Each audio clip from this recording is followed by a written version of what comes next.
Adi ibn Hatim et-Tai.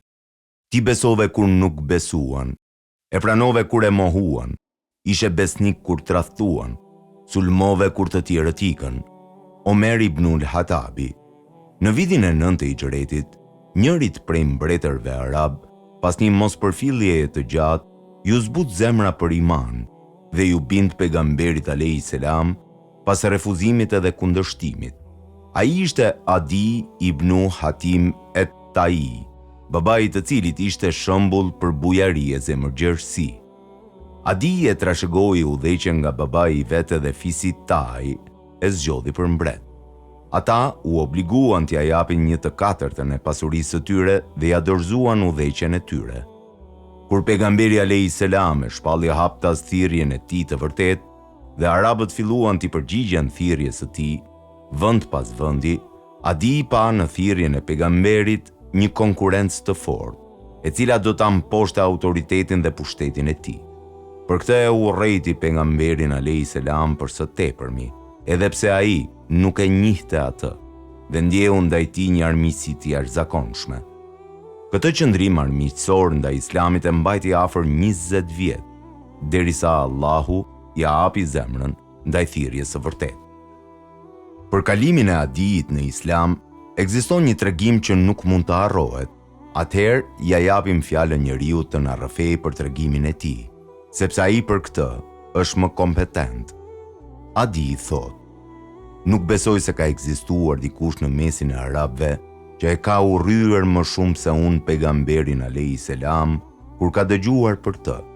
Isha njeri me autoritet në mesin e popullit tim. Isha i krishterë. Prej popullit tim merrja 1/4 e pasurisë së tyre, ashtu si kurse vepronin edhe mbretërit e tjerë arab. Prandaj kur dëgjova për të dërguarin e Allahut, e urreva atë.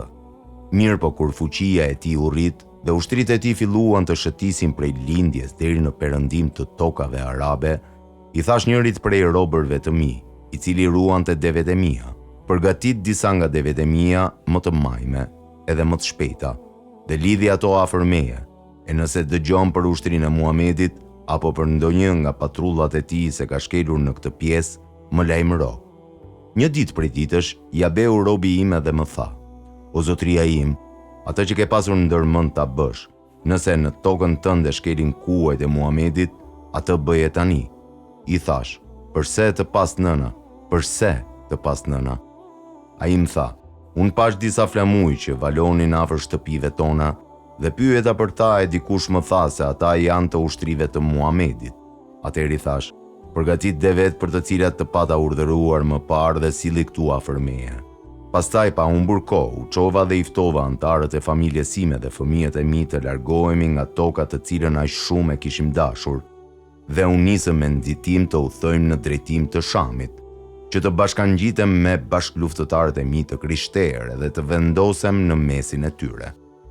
Ngutja e madhe me të cilën u nisëm nuk më mundsoi ti t'u boj të gjithë antarët e familjes sime dhe vërejta se kisha lënë një motër në vend lindje, në Nejd, me njerëzit e tjerë që kishin mbetur prej fisit Tai. Nuk isha kurrfar mundësie të shkoja ta merrja. Vazhdova rrugën me njerëzit e familjes sime, derisa arrita në Sham, dhe atje u vendosa në mesin e bashkëfetarëve të mi. Kurse sa i përket motrës sime, asaj kishte ndodhur ajo që kishte parashikuar dhe ja kisha pasur frikën.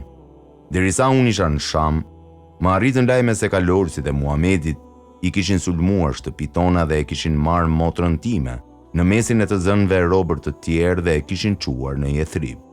Atje ishte vendosur me robëreshat e tjera në një hapësirë tek hyrja e xhamisë.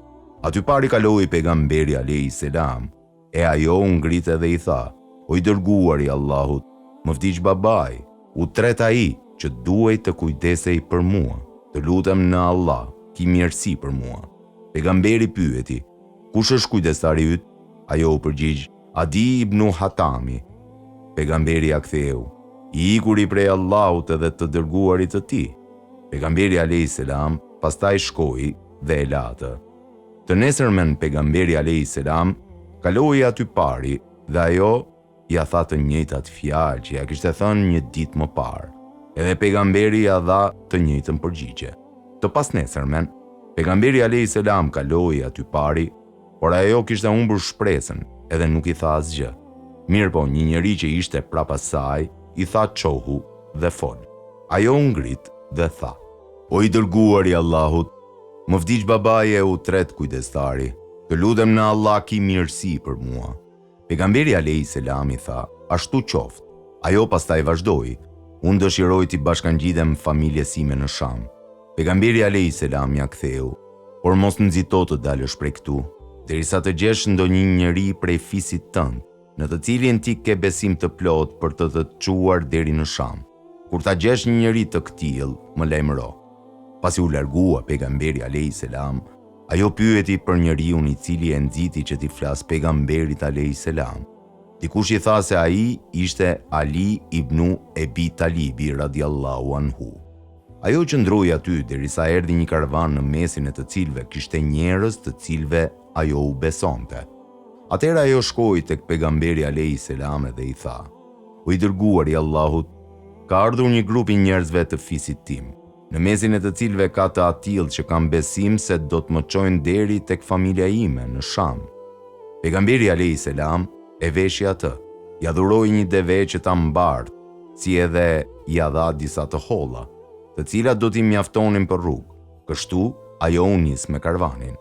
Adi pastaj vazhdon e thot: "Ne i përcillnim lajmet edhe e prisnim ardhjen e saj, por asesi nuk mund t'i besonim lajmeve që flisnin për sjelljet e mira të Muhamedit dhe për bamirësinë ndaj saj. Me gjithë armiqsinë time ndaj tij, derisa unë isha ulur në mesin e antarëve të familjes sime, vërejta prej së largu një grua mbi deve që ishte drejtuar nga ne, i habitur bërtita: "E bija e Atimit."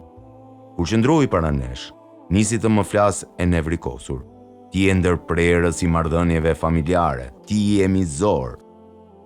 E more familjen tënde dhe fëmijët e tu, por e le motrën tënde." Unë i thash: "Motra ime, thuaj vetëm atë që është e mirë." Kështu fillova t'i flas me fjalë të mira derisa u qetësua. Pastaj më tregoi tërë ndodhinë e saj, që ishte identike me atë që kisha dëgjuar më parë. Pastaj e pyeta se ajo ishte grua e zgjuar dhe e vendosur. "Çfarë mendon ti për atë njeri?" E kisha fjalën për Muhamedin a.s. Ajo u përgjigj: "Mendimi im është, betohem në Allah, që ti bashkangjitesh atij sa më parë nëse është pejgamber, nga se atij që i bashkangjitet i pari i takon merita më e madhe. E nëse është mbret, nuk do t'jesh i përbuzur tek ai, kur ai e di se kush je." Adi vazhdon e thot: "U përgatita për rrugë dhe u nisa tek pejgamberi a.s. në Medinë. Unë isha informuar se ai kishte thënë: unë e lut Allahun që t'i bashkoj duart e Adit me duart e mia." Hyra tek ai, ishte në xhami dhe e përshëndeta. Pyeti: "Kush është ky njeri?" Ju përgjigja: "Adi ibn Hatimi." Menjëherë u çuan këmbë, më kapi për dorë dhe unë nisëm për në shtëpinë e tij. Betohem në Allah se derisa ishim duke shkuar për në shtëpi, atë e takoi një grua plake dhe e dobët, që me vete kishte një fëmijë. E ndali dhe nisi t'i flas për disa nevoja të saj. Pejgamberi vazhdoi me ata të dy derisa ja kreu kërkesat e tyre e unë prisja në këmbë. Atëherë thash me vete: "Betohem në Allah se ky nuk është mbret." Pastaj më kapi për dorë dhe u nis me mua derisa arritëm në shtëpinë e tij. E mori një poste dhe më afroi. Më tha: "Ulu." Unë u tërprova prej tij dhe thash: "Jo, ti do t'ulesh në të." Ai më ktheu: "Jo, ti do t'ulesh." E dëgjova dhe u ula në të, ndërsa pejgamberi a.s. u ul në tokë, sepse në shtëpi nuk kishte asgjë tjetër. Atëherë thash me vete: "Betohem në Allah se ky nuk është mbret. Betohem në Allah se ky nuk është mbret." Pastaj u drejtua nga unë dhe më tha: "E o Adi ibn Hatim, a nuk ishe ti i thari sektit Krishtero Sabej?" Ja ktheva: "Po, ashtu është." Pastaj më tha: "A nuk ja merrje popullit tënd 1/4 e pasurisë, gjë që nuk ta lejon feja jote?" I thash: "Po."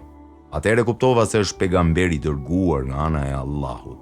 Pastaj pejgamberi vazhdoi e më tha: "Ndoshta ty, o Adi, të pengon të hysh në këtë fe varfëria e madhe që mbretëron në mesin e muslimanëve. Betohem në Allah se shumë shpejt ata do të pasurohen sa që nuk do të ketë kush ta marrë atë. Ndoshta ty o Adi të pengon të hysh në këtë fe ajo që po e shen numrin e vogël të muslimanëve dhe numrin e madh të armiqve të tyre. Betohem në Allah se shumë shpejt do të dëgjosh se gruaja do të shkoj vetëm e hipur mbi deven e saj prej Kadisisë për të vizituar këtë shtëpi, duke mos pasur frikë asnjë tjetër përveç Allahut xheleshanuhu. Apo ndoshta ty të pengon të hysh në këtë fe, ajo që je duke e parë se pasuria edhe pushteti është në duart e jo muslimanëve. Betohem në Allah se shumë shpejt do të dëgjosh se pallatet e bardha të Babilonisë do të çlirohen nga muslimanët dhe se thesaret e Kisra bin Hurmuzit do të bëhen të tyre. I habitur thash, thesaret e Kisra ibn Hurmuzit? Ai ma ktheu, po, thesaret e Kisra ibn Hurmuzit. Adi i tha, atëherë shqiptova fjalën e dëshmisë së vërtet dhe pranova fen islame.